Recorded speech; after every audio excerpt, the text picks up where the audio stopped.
Hello guys, welcome to my channel AS tutorial. Myself Abhishek Sonar. और आज हम पढ़ेंगे एफवाईजेसी का ओसीएम सब्जेक्ट। एफवाईजेसी का ओसीएम सब्जेक्ट ये नया है आप लोगों के लिए। अभी तक आपने स्कूल लेवल में ये ऐसा सब्जेक्ट देखा नहीं है, और ये सब्जेक्ट आपको सिर्फ कॉमर्स स्ट्रीम में ही देखने मिलेगा। थियरी सब्जेक्ट है, थोड़ा बड़ा है, बट डीप नॉलेज तो लोगे तो बहुत ईजी बन जाएगा। जैसे आपने स्कूल में एबीसीडी पढ़े थे, क ख ग घ पढ़े थे, वो आपका बेस था फर्स्ट सेकंड में। आपको 10th तक जाके वही सब काम आया। जस्ट लाइक कॉलेज लेवल में भी आपने कॉमर्स स्ट्रीम चूज किया, तो कॉमर्स स्ट्रीम का ये सब बेस है। आपको आगे 12th में, आगे आप अंडर ग्रेजुएट कोर्स करोगे, यूजी पीजी, तो उसमें भी आपको यही सब काम आने वाला है। और इट्स अ बेस। एक बिल्डिंग की नींव होती है ना, अगर वो नींव मजबूत हो गई, बिल्डिंग का बेस मजबूत हो गया, तो आपको आगे दिक्कत होने वाली ही नहीं है। समझ में आ रही है मेरी बात? एफवाई जैसी सिलेबस बहुत काम आने वाला है आगे हर चीज में, चाहे वो 12th हो, उसके आगे फर्स्ट ईयर हो, सेकेंड ईयर हो। सो हमें अच्छे से करना है, इसमें कुछ भी देखना नहीं है इधर उधर। और मैं ट्राई करूंगा अपने वीडियोस में अच्छे से आपको सारे मॉड्यूल्स कवर करने के लिए। कोई दिक्कत होगी तो आप मुझे कमेंट सेक्शन में पूछ सकते हो। और मैं टेलीग्राम चैनल भी बनाने वाला हूँ, जिसमें मैं आपको इसके पीडीएफ देते रहूंगा, आंसर देते रहूंगा, और आप इसके अंदर भी मुझे पूछ सकते हो अगर आपको कोई नोट चाहिए या कुछ डाउट होगा तो। ओके, तो let's start from syllabus. First of all, आपको ओसीएम में 8 चैप्टर्स हैं। आठों चैप्टर्स बहुत अच्छे हैं, बहुत इजी है, और समझ के लेना। देखो, थियरी ऐसा नहीं होता कि चलो पढ़ लिया, रट्टा मार लिया एंड ओवर। थियरी ऐसा नहीं होता।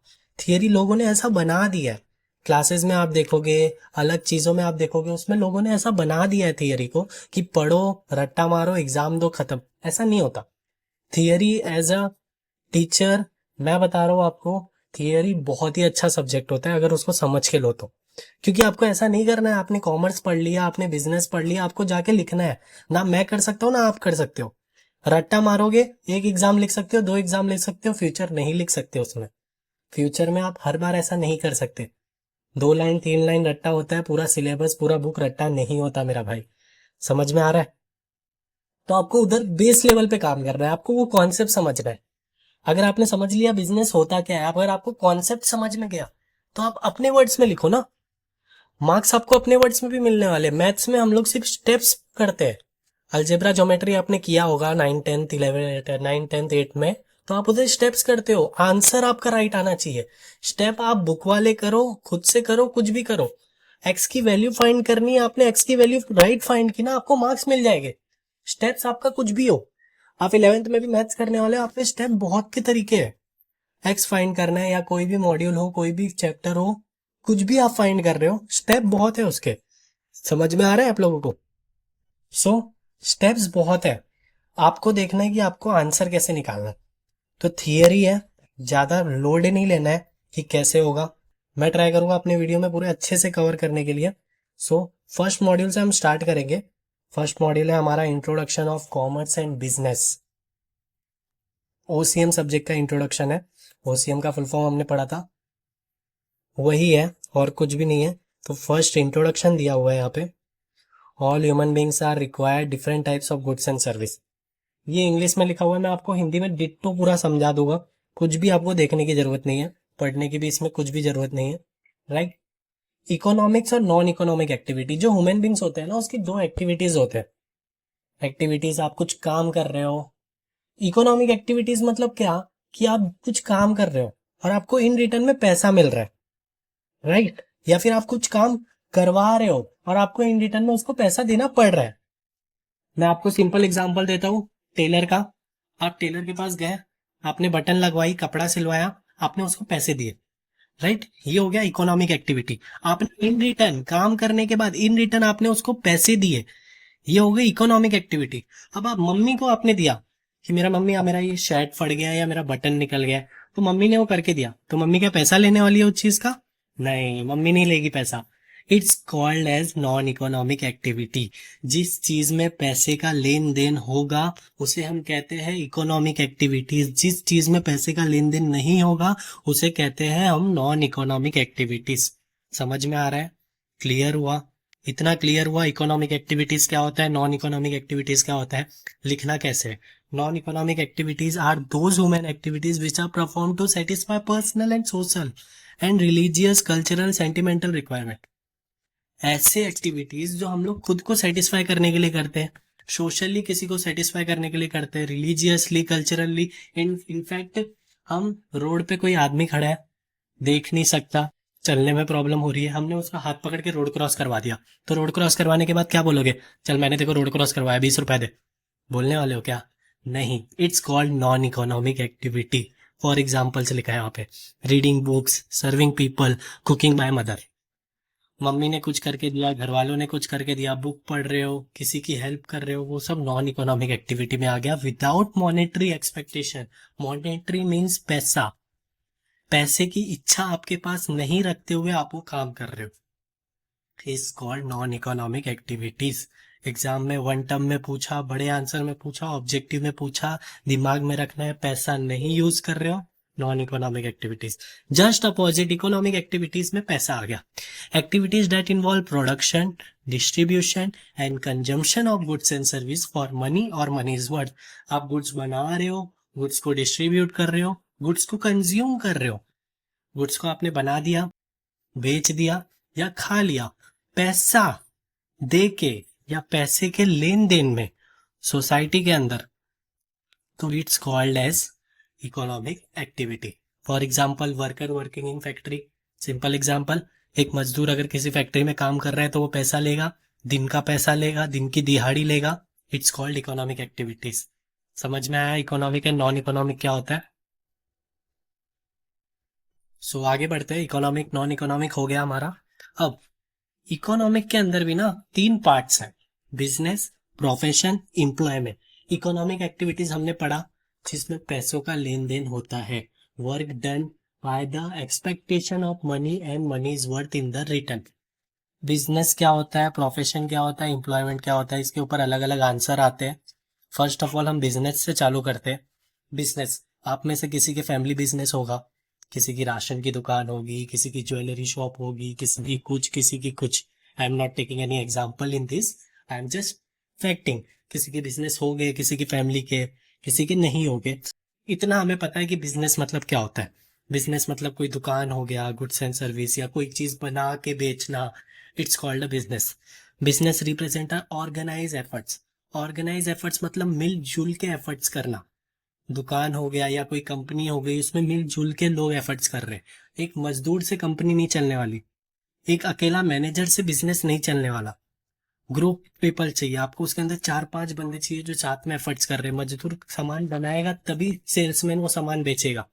Group efforts, it's called organise group effort. It's a systematic attempt, ये सिस्टमैटिक अटेम्प्ट है, सिस्टमैटिकली पब्लिक काम करेगी इसके अंदर। Business person to produce goods and service and sell in the market. Goods and service को प्रोड्यूस करेंगे और बाद में उसको मार्केट में सेल करेंगे, to reap the reward in way of profit. Business में काम करने के बाद उन्हें जो भी इनकम मिलेगा, जो भी प्रॉफिट होगा, उसे कहते हैं profit. Okay, satisfy the needs of consumer. Society, society में जो भी नीड्स है, सोसाइटी की जो भी डिमांड है, उसे आप बना के पूरा कर रहे हो, it's called a business. Okay, production, distribution, it's just save. अब डेफिनेशन में आ जाते हैं। आपको अगर बिजनेस के ऊपर कोई आंसर आया तो मैं कह रहा हूँ उस पर डेफिनेशन लिखो पहले। अच्छा सा बिजनेस का पहले 3 लाइन का इंट्रोडक्शन लिखो, फिर 2 लाइन का डेफिनेशन लिखो। डेफिनेशन में क्या होता है ना, डेफिनेशन आपने लिख दिया ना तो वो आंसर आपका एक, मतलब कहते हैं ना, सिस्टमेटिक अट्रैक्टिव दिखेगा। एग्जामिनर जब वो आंसर पढ़ेगा ना कि भाई बंदे को डेफिनेशन आता है, बंदे को इंट्रोडक्शन आता है, बंदे ने पढ़ के आया है, अब अंदर आप सिर्फ पॉइंट लिख के कुछ भी डालो। मैं कह रहा हूँ पॉइंट लिखने के बाद उसके अंदर आप कुछ भी ठोको, nothing points, nothing nothing matters in that. But आपने डेफिनेशन अच्छे से लिख दिया ना, वर्ड टू वर्ड, एग्जामिनर तो उधर खुश हो जाएगा, 2 मार्क्स आपको उधर ही दे दिया। समझ में आ रहा है? अब डेफिनेशन मतलब क्या होता है, अभी तक आपने ये वर्ड्स अच्छे से समझा नहीं होगा, स्कूल लेवल में इतने डेफिनेशन आपने किए नहीं है, 11th में आपको हर सब्जेक्ट में डेफिनेशन रहेंगे। अब डेफिनेशन क्या होता है, कुछ शाणे लोग होते हैं, मैं इन्हें शाणे लोग बोलता हूँ, कि स्कॉलर होते हैं। इनफैक्ट साइंस में आपने देखा होगा, न्यूटन हो गए, इसाक न्यूटन। अभी आप इकोनॉमिक्स पढ़ोगे 11th में, आपको इकोनॉमिक्स सब्जेक्ट है, उसमें भी है एल्बर्ट मार्शल है, एडम स्मिथ है, और भी है, केनेथ बोल्डिंग है, कीन्स है, बहुत से है इकोनॉमिस्ट। कॉमर्स में भी ऐसे कुछ प्रोफेसर थे जिन्होंने हर टॉपिक पे, हर कॉन्सेप्ट पे कुछ ना कुछ कहा है। जैसे बिजनेस पे प्रोफेसर हैनी ने कहा है और प्रोफेसर प्राइड ह्यूज कैपूर, 4 लोगों ने कहा है। तो आपको इन 4 में से ना किसी भी दो है, ओके, 2 है, एक बंदे ने एक बोला है और 3 बंदे ने एक बोला है। तो आपको इन दोनों में से जो इजी लग रहा है ना वो याद करके जाना और इनके नाम के साथ वो डेफिनेशन लिख देना। ठीक है, तो ये लोग बोल क्या रहे, business activities are all those activities which are directed towards his production and processing of wealth.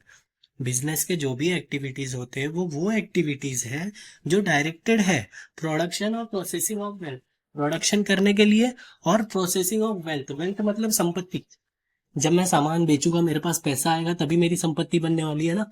ये वही चीज को घुमा के बोल रहा है, अपने वर्ड्स में बोल रहा है। ठीक है, सेकंड डेफिनेशन क्या है, the organise efforts of individual to produce and sell for a profit the goods and service that satisfy society needs.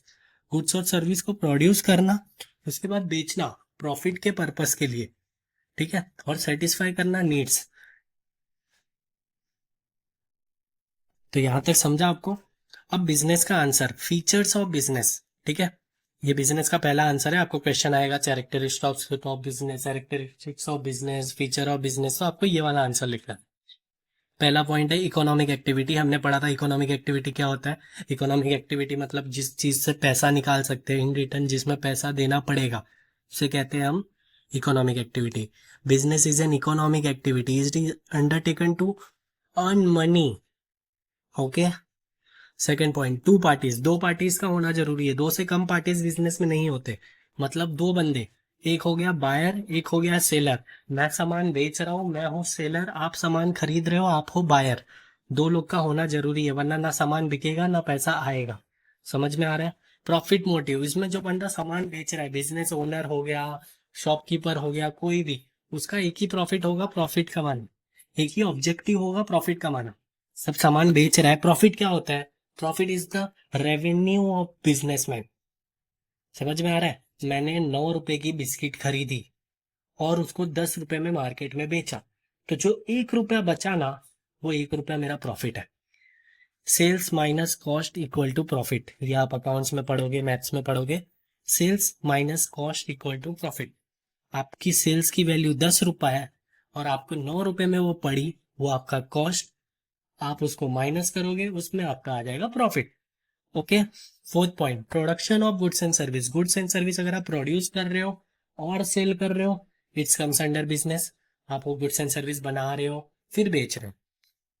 Exchange of goods and service, goods and service आपस में एक्सचेंज होना। Just like मैंने जो example दिया था Taylor वाला, Taylor आपका कपड़ा बना रहा है, दे रहा है, आप इन रिटर्न में पैसा दे रहे हो उसको। ओके, गुड्स भी सेम, आप दुकान पे गए, बिस्किट खरीदे, आपने उसको इन रिटर्न में पैसा दिया। Exchange of goods and service, dealing in goods and service. Business में डीलिंग जो होगा वो गुड्स एंड सर्विसेज में ही होगा, कोई अलग चीजों में नहीं होगा। अभी मैंने आपको बोला कि चल मैं तेरे को एक आइडिया देता हूँ, ठीक है, गुड्स एंड सर्विस के अलग एक आइडिया आता है। मैं आपको एक आइडिया देता हूँ कि भाई वो जगह अच्छी है, उधर जाके घर खरीद ले। मैंने आपको इतना बोला और आपने उसका पैसा दिया मुझे, ये बिजनेस नहीं हुआ। स्टेट एजेंसी वाले ऐसा करते हैं बट उन्हें ब्रोकर कहते हैं, वो डीलर हो गए, वो बिजनेस के अंदर नहीं आया। ही इज अ डीलर, ही और she he is a dealer.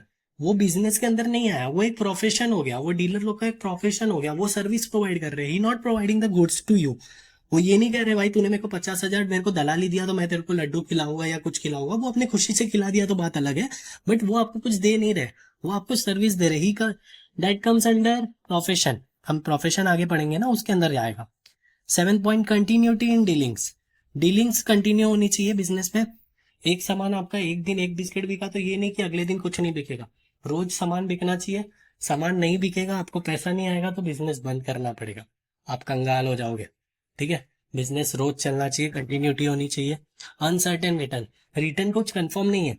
Business आज हुआ कल नहीं हुआ, आज धंधा अच्छा है कल मंदी है, तो रिटर्न कुछ कंफर्म नहीं है। कभी ज्यादा भी कमा सकते हो, कभी कम भी कमा सकते हो। अभी दिवाली में सेल अच्छा है, ज्यादा कमा लिया, अभी बारिश आ जाएगी, सेल गिर जाएगा, कम कमाओगे। एलिमेंट ऑफ रिस्क, रिस्क ज्यादा है। कहीं पे आपने दुकान डाला, कोई बिजनेस ओपन किया, प्रॉफिट होगा कि नहीं होगा ये आप पहले नहीं बता सकते। बिजनेस खोलने के बाद पता चलेगा प्रॉफिट होगा कि नहीं होगा। एलिमेंट ऑफ रिस्क, रिस्क ज्यादा पड़ जाता है उसमें। कस्टमर सेटिस्फेक्शन होना चाहिए, कस्टमर का आपको गुड्स बेचा तो कस्टमर सेटिस्फाई होना चाहिए आपके गुड्स से, कि भाई मैंने इसके पास आया, मैंने इसका गुड्स लिया, या कोई भी चीज। जस्ट एग्जांपल, एक दूध वाला, आप दूध वाले के पास गए, आपने दूध खरीदा, अगर आपको दूध अच्छा नहीं लगा, पानी था उसमें ज्यादा या कुछ भी था, तो आप उसके पास नहीं जाओगे। ओके, इट्स कॉल्ड कि भाई मेरा कस्टमर टूट गया दुकानदार के हिसाब से। तो आपको कस्टमर सेटिस्फाई करना इंपॉर्टेंट है। आप कस्टमर को अच्छी क्वालिटी का सामान दो, या उससे रिलेशनशिप बनाओ, अच्छा बात व्यवहार करो। अगर वो आपके एरिया का है तो उससे बात व्यवहार करो, वो आपके पास ही आएगा हमेशा। Satisfaction, satisfy customer is a main customer of a business. अगर वो बंदा सेटिस्फाई हो गया ना, तो वो दो चीज करेगा जो बिजनेस को बहुत अच्छा है, बिजनेस के प्रॉफिट के लिए। पहला, उसको डबल आर कहते हैं कॉन्सेप्ट में। पहला, वो रिकमेंडेशन करेगा दूसरे अपने दोस्तों को, अपने बिल्डिंग वालों को, अपने नेबर्स को, कि भाई इसका ना दूध बहुत अच्छा था, मतलब नॉट टेकिंग ऑन डेट वे, इसके डेयरी का दूध बहुत अच्छा था, मैंने इसके गाय का दूध लिया था, भैंस का दूध लिया था, क्वालिटी अच्छा है, 60 रुपए लीटर दे रहा है। तो ऐसा वो रिकमेंड करेगा कस्टमर, अगर वो सेटिस्फाई है। अगर वो खुद ही सेटिस्फाई नहीं है तो दूसरे को क्या बोलेगा, भाई मैंने इसके यहाँ से दूध लिया था, अच्छा नहीं है। क्या हो गया, आपके मार्केट का वैल्यू गिर गया, आपके बिजनेस का वैल्यू गिर गया, लोग आपके पास आएंगे ही नहीं। समझ में आ रहा है? दूसरा, रिपीट परचेज। अगर आपको खुद वो गुड्स अच्छा लगा, आप रोज खरीदोगे। रिपीट परचेज, रोज खरीदोगे, बिजनेसमैन को प्रॉफिट होगा। समझ में आया? ये थे बिजनेस के फीचर के 10 पॉइंट। और नेक्स्ट पार्ट में हम पढ़ेंगे प्रोफेशन क्या होता है। बहुत डीपली, बहुत अच्छा कॉन्सेप्ट है, वो आपको सेकंड पार्ट में मैं क्लियर करूंगा। ओके।